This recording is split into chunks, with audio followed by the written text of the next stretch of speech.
Salut les Read Trippers et bienvenue dans un nouveau point lecture. Alors comme d'habitude je vais vous présenter 4 livres, je vous préviens tout de suite, il y a du très bon et du très mauvais, et au niveau des styles littéraires, il y en aura pour tout le monde. Alors je vais commencer tout de suite par le plus mauvais, comme ça c'est fait, on n'en parle plus. Le premier livre, il s'agit donc de Faux semblants aux éditions Kalman Levy, écrit par Barry Wood et Jacques Gisland. Dans cette histoire, nous allons suivre deux frères jumeaux de leur plus tendre enfance jusqu'à leur âge adulte, jusqu'à leur décès.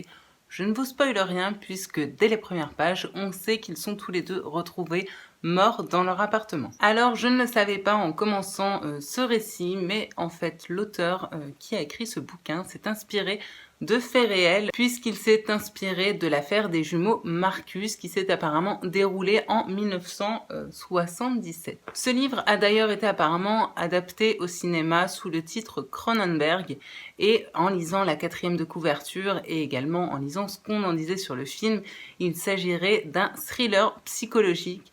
Je vous préviens tout de suite, j'ai pas vraiment aimé ce livre, et l'une des raisons qui fait que je n'ai pas apprécié ce livre, c'est parce qu'en lisant la 4e, je m'attendais effectivement à un thriller, et pour moi ça n'a pas du tout été le cas, et franchement je me suis grandement sentie flouée dans l'histoire. Alors comme je vous le disais, voilà, ça a été franchement pour moi une lecture très compliquée, j'ai mis pas mal de temps à le lire alors qu'il n'est pas si long que ça, du fait effectivement que je m'attendais vraiment à un thriller, alors que pour moi c'était juste une histoire de vie courante entre deux frères jumeaux qui s'étalaient sur des dizaines et des dizaines d'années. J'avais beaucoup de mal à avancer parce que clairement je n'ai pas du tout accroché à l'histoire, je ne me suis pas du tout attachée aux personnages que j'ai trouvé plutôt détestables. Alors bon, vous allez me dire c'était peut-être recherché, et en plus de ça, il y avait énormément de personnages secondaires qui étaient du coup très nombreux et que j'avais tendance à mélanger et qui n'avaient pas vraiment d'importance dans le récit, un petit peu comme des personnages parasites qui ont compliqué ma lecture plutôt qu'autre chose. En plus de ça, j'ai trouvé que certaines temporalités de ce récit étaient franchement hasardeuses. Et puis, petite cerise sur le gâteau, ce livre renferme aussi des propos que j'ai trouvés très homophobes, ce qui fait que clairement, ça n'a pas arrangé ce que je pensais de ce bouquin. J'ai trouvé que l'écriture n'était pas fluide du tout. Là encore, forcément, ça m'a ralenti dans ma lecture. Et en plus de ça, il y a énormément de scènes de sexe très crues, je vous préviens. Et là encore, c'est pas vraiment un spoil parce qu'on le sait dès les premières pages, ou en tout cas dès les premiers chapitres de ce livre. Mais j'ai l'impression qu'il faut vraiment que je vous prévienne. Attention, il y a des scènes d'inceste entre les deux frères jumeaux. Et clairement, voilà, pour ma part, ça m'a un petit peu remué, dégoûté, etc. Et je pense que ça peut faire le même effet à certains d'entre vous. Alors attention, voilà, si le sexe très cru et l'inceste vous dérangent, clairement ne sautez pas sur ce livre. J'ai été également dérangée par un espèce de discours qui transpire dans tout le récit, selon lequel la société juive, enfin les juifs en général, auraient une sorte de suprématie dans notre société. En fait, tout le récit tourne autour du monde des juifs, de la pratique de leur religion, ainsi que de la médecine et de la compétition permanente entre ces deux frères jumeaux. Alors, je n'ai absolument rien contre les juifs, mais clairement, si les pratiques de la religion juive, vous n'en avez rien à faire, au bout d'un moment, ça peut franchement devenir un petit peu gavant, qu'on vous en colle à quasiment toutes les pages. En soi, le thème de départ était, je trouve, très intéressant puisqu'on se retrouve avec deux frères jumeaux tellement semblables que les gens ont clairement tendance à tout le temps les confondre et que parfois ils en jouent même pour échanger leur identité, sachant que de façon sous-jacente, il y a une réelle compétition entre ces deux-là, une espèce de relation amour-haine extrêmement forte, et ça, j'ai trouvé franchement que c'était un thème qu'il fallait plutôt exploiter. Après, la manière dont effectivement l'auteur l'a exploité, bah avec moi ça l'a pas fait du tout. J'ai l'impression qu'il est complètement passé à côté de son sujet pour en faire un espèce de livre trash, à sensation, et moi c'est vraiment pas ce que je recherchais. Je recherchais vraiment un côté thriller. Alors on parle de thriller psychologique, pour ma part il n'y avait pas vraiment de tension. C'était qu'une succession, voilà, d'événements qui opposaient ces deux frères sans finalement grand intérêt, et ouais, comme je vous le dis, ma lecture a été franchement plutôt longue. C'est donc un récit franchement très particulier que j'aurais beaucoup de mal à recommander et que personnellement je doute très fort relire un jour. Comme quoi, parfois, il ne faut vraiment pas se fier ni à la couverture ni à la quatrième du livre parce qu'on peut vraiment avoir de grosses déceptions. Après cette lecture franchement très noire et très difficile, j'avais besoin de passer à quelque chose de totalement différent. J'ai donc fait un grand écart littéraire en lisant Hotel Summertime de Louise Byron aux éditions Flammarion.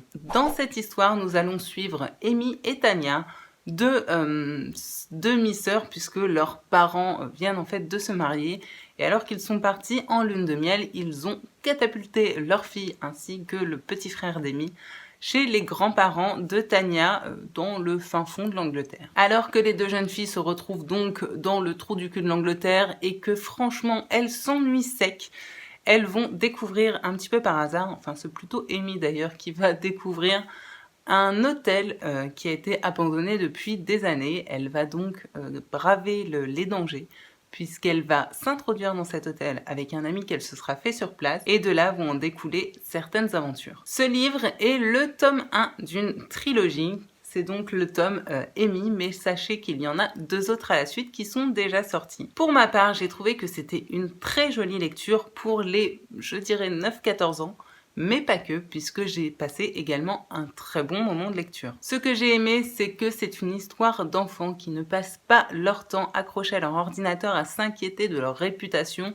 mais plutôt d'enfants qui aiment le grand air, qui sont curieux, qui sont attachants et qui, à leur manière, souhaitent créer du lien social. Et ça, je trouvais que c'était plutôt chouette et que ça sortait de l'ordinaire. J'ai beaucoup aimé la plume de l'auteur qui n'est ni trop adulte, ni trop enfantine. Et j'ai également beaucoup aimé les personnages que j'ai trouvés très originaux et également très vrais. Il y a par exemple le personnage d'Amy qui est une petite fille très bien dans sa peau et qui adore le football, chose qu'on ne rencontre pas très souvent dans ce genre d'histoire. Le récit est très bien rythmé et très sincèrement, je n'ai pas grand chose à reprocher à ce livre. Tout ce que je pourrais vous conseiller, c'est de le mettre entre les mains de tous les enfants entre 9 et 14 ans. Et personnellement, c'est avec un grand plaisir que je lirai les 2 tomes suivants. D'ailleurs, si certains d'entre vous l'ont en leur possession et souhaitent s'en débarrasser et les revendre, n'hésitez pas à venir me voir en commentaire, ça peut m'intéresser. J'ai ensuite lu Dans la forêt de Jean Eglund aux éditions Gallmeister dans la collection Totem. Dans cette histoire, nous suivons Nell et Eva, 2 sœurs de 17 et 18 ans qui ont toujours grandi dans leur maison au fin fond d'une forêt aux États-Unis avec leurs parents. Alors ce n'était pas une vie de recluse, hein, elles continuaient à aller à l'école et elles vivaient totalement normalement avec des ordinateurs, etc. Tout se passait pour le mieux, l'ambiance à la maison était plutôt sympathique, jusqu'au jour où il est arrivé quelque chose apparemment dans la société américaine qui a commencé à se dégrader. Petit à petit, les gens ont commencé à ne plus avoir d'électricité ni autres ressources et par la force des choses, il y a eu un retour à la nature. La société se dégrade donc petit à petit et il s'avère que la mère de Neil et Eva va tomber malade et va décéder, ainsi que son père quelque temps après. Les 2 jeunes filles vont donc se retrouver seules dans cette maison, au fin fond de la forêt, sans aucune ressource moderne, à devoir survivre du mieux qu'elles peuvent. Alors, ça n'a pas été un coup de cœur, mais sachez que ce n'est vraiment pas passé très loin. Ça a été pour moi une très belle lecture. En plus de ça, si vous suivez la chaîne, enfin je ne sais pas d'ailleurs si je vais poster cette vidéo avant ou après mon vlog du Pumpkin Autumn Challenge, mais vous verrez dedans que j'ai pu par chance rencontrer l'auteur dans une toute petite librairie près de chez moi. J'ai donc eu le droit à ma petite dédicace et j'ai également pu discuter avec cet auteur qui est d'une gentillesse incroyable et c'était vraiment un moment très particulier et que je n'oublierai pas de sitôt. Alors si je n'ai pas mis un coup de cœur pour ce livre, c'est parce que le début du récit est assez lent, mais c'est une chose tout à fait normale et je dirais même nécessaire pour cette histoire, puisque dans le monde où vit Nell et Eva, le temps n'a plus vraiment de valeur puisque toute la société a commencé à s'effondrer. Et donc, clairement, on ne court plus après le temps comme on le fait dans notre société actuelle. Ce livre s'inscrit totalement dans la lignée du nature writing et a un côté vraiment très contemplatif. En effet, la nature de la Caroline du Nord est très présente dans ce livre et je dirais presque même que la nature dans ce récit est quasiment un personnage à part entière comme Eva et Nell. Ce récit est un véritable retour aux sources et un vrai questionnement sur l'essentiel de la vie, mais également le récit de deux femmes fortes. En fait, ce livre, c'est beaucoup de choses à la fois et il traite d'énormément de sujets tels que le retour à l'essentiel, la survie, la nature, la société de consommation, la solitude, l'espoir, mais aussi la remise en question. J'ai clairement apprécié que ce récit soit écrit à la manière d'un journal intime, à la première personne. Ça m'a vraiment aidé à me glisser dans ce récit et à rentrer dans la peau de Nell et Eva. La plume est assez élaborée et littéraire, mais très agréable à lire. J'avais par contre personnellement besoin d'être réellement au calme et concentrée pour vraiment totalement comprendre tout ce qui pouvait se passer dans cette histoire et pouvoir saisir toutes les subtilités que l'auteur voulait y faire passer. Ce récit est pour moi doux et dur à la fois, et même si les débuts ont été un tout petit peu difficiles, j'ai été complètement happée par la fin, j'ai dévoré les 100 dernières pages d'un coup, je ne pouvais plus m'arrêter. Il y a également d'autres thèmes très importants abordés dans ce livre. Il y a tout d'abord la rumeur qui est très présente. En effet, on sait que le monde autour a commencé à s'écrouler, mais à aucun moment on ne sait exactement ce qui s'est déroulé. L'auteur ne précise jamais quel événement réel est arrivé pour qu'on en soit là aujourd'hui, ce qui fait qu'on peut imaginer toutes les situations et du coup se dire que effectivement ça pourrait également nous arriver demain, pourquoi pas. En plus de ça, il y a les rumeurs comme quoi dans d'autres villes, à Chicago si je me souviens bien, les choses redeviendraient à la normale.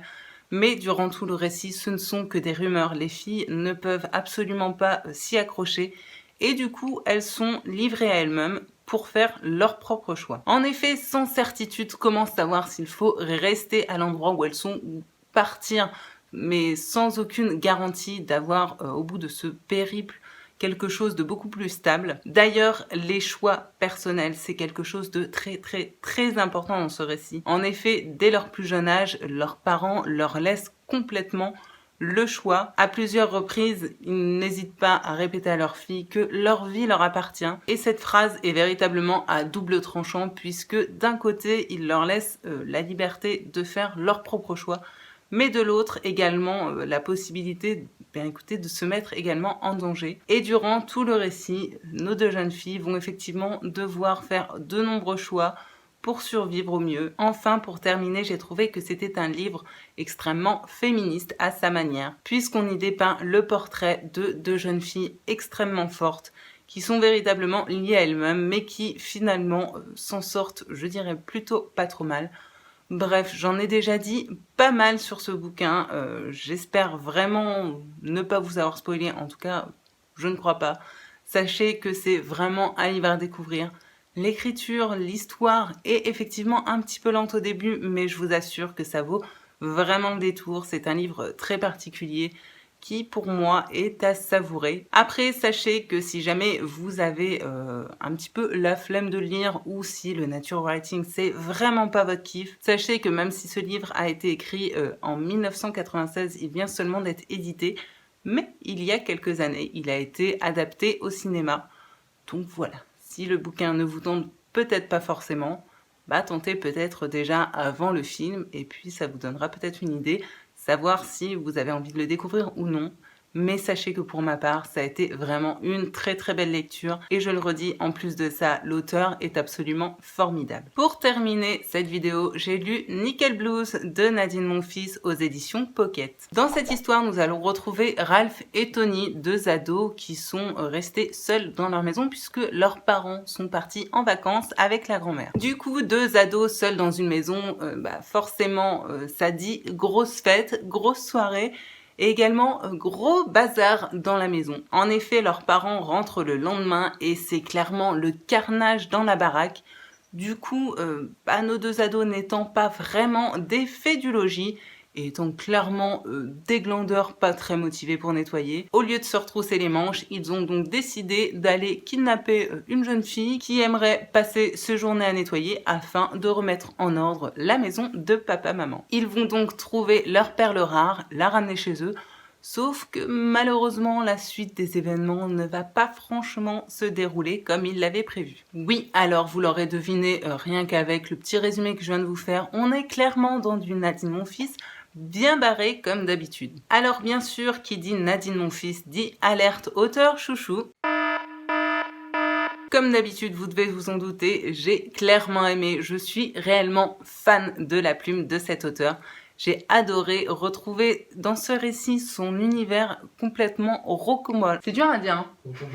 Ouais, c'est dur. J'ai adoré retrouver dans ce récit son univers complètement rocambolesque, fou, violent, mais également poétique à la fois. Oui, parce que comme d'habitude, même si la base du récit peut paraître un petit peu moche entre parenthèses, sachez qu'on y trouve beaucoup de beauté et de poésie. Sachez, c'est comme c'est sauce.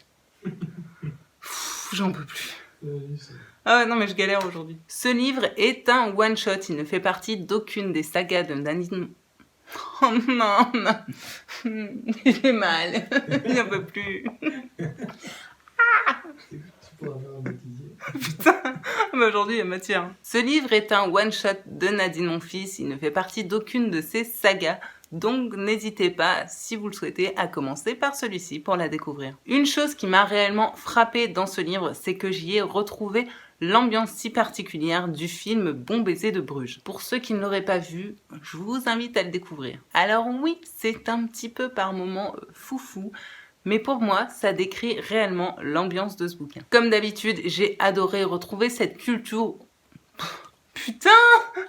Ah non, aujourd'hui c'est horrible! Comme d'habitude, j'ai adoré y retrouver toute cette culture, ou plutôt ce bouillon de culture belge qui fait vraiment sa spécificité. Les livres de Nadine mon fils sont toujours pour moi des petits moments de fraîcheur et de rire à la fois que je déguste autant que j'engloutis. Bref, si vous ne l'avez pas encore compris, cet auteur est pour moi au panthéon de mes auteurs personnels. Je vous rassure, elle est pas morte, hein. C'est juste pour dire que le niveau il est là. Comme vous l'aurez vu, j'ai fait dernièrement des lectures plutôt hétéroclites et après, voilà, cette petite période où j'ai testé des genres littéraires un petit peu différents, sachez que je suis retournée dans une période thriller. Donc à mon avis, le prochain point lecture, sans gros doute possible, ce sera un point lecture spécial thriller et policier. Si vous avez lu certains de ces livres, n'hésitez pas à venir m'en parler en commentaire, savoir ce que vous en avez pensé. Je suis toujours très heureuse d'échanger avec vous. Je prête vraiment une attention toute particulière à répondre à chacun de vos commentaires. Donc n'hésitez pas et lâchez-vous. J'espère également vous avoir donné envie d'en découvrir certains. À part faux semblant, vous l'aurez compris, voilà, celui-là, clairement, si vous pouvez ne pas l'acheter, vous ne raterez pas grand-chose. Comme d'habitude, si vous avez aimé cette vidéo, je vous encourage à mettre un petit pouce levé, ça aidera la chaîne. Et puis moi, ça me permet de savoir que ça continue à vous plaire. Et puis, on n'oublie pas, si vous n'êtes pas encore inscrit, je vous invite à le faire juste en dessous. Comme d'habitude, n'oubliez pas que vous retrouverez toutes les infos sur les livres que je vous ai présentés juste en dessous, en barre d'infos, ainsi que toutes les infos pour me contacter si vous le souhaitez, que ce soit sur Instagram, sur Facebook ou directement par mail. De mon côté, sachez que je vous prépare également bientôt des vidéos book haul puisque ce week-end j'ai craqué et à 2 reprises et voilà. Je vous avais dit que clairement maintenant je m'en battais les cacahuètes donc je me suis lâchée. Et j'éprouve aucun remords, soyons honnêtes. Bref, vous l'aurez compris, avec tous ces nouveaux livres qui ont rejoint ma palle, il est temps que je retourne à ma lecture. Du coup, moi, je vous souhaite paix, amour et littérature dans vos cœurs. Je vous fais plein de bisous et j'espère vous retrouver très bientôt sur cette chaîne. Salut!